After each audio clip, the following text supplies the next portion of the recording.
our freedom patch. Deal with pain like never before. So aches and pains.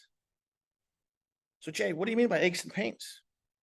Yeah, when we have discomfort, we can take our amazing freedom patch and put it where we feel the discomfort. We want to avoid putting it on an angle or a joint because the bending will probably take the patch off. But we want to put it as close to the pain as possible between the source of the pain and our brain. So if my elbow is hurting, I want to put it between my elbow and my brain as close as possible to the elbow. So I'd probably put it right about here. Okay.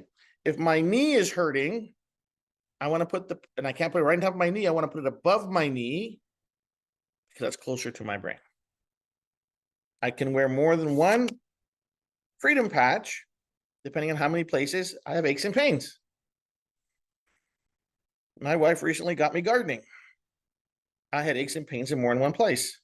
So I had more than one freedom patch on, right? Why is that important? Because our pain mechanisms and our pain networks work on isolation and identifying the different types of pain. So we have to get them as close to the source of discomfort as we can, right? So the question then begs is, who's this for?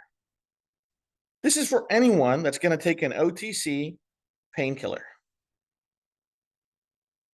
Okay? An OTC painkiller, whether it's ibuprofen or otherwise.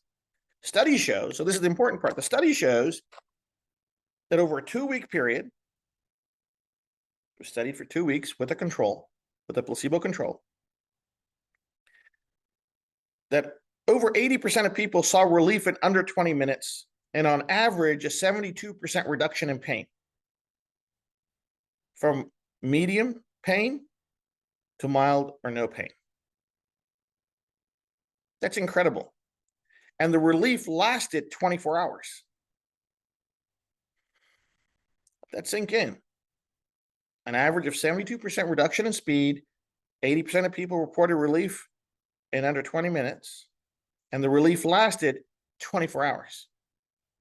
No 2 pills every 4 hours, every 6 hours, none of that. 85% of the users who were on anti-inflammatory drugs stopped taking those drugs in the study and started using the freedom patch only. Almost 90% of the people in the study prefer the freedom patch over their OTC pain medicine. That's what the study shows.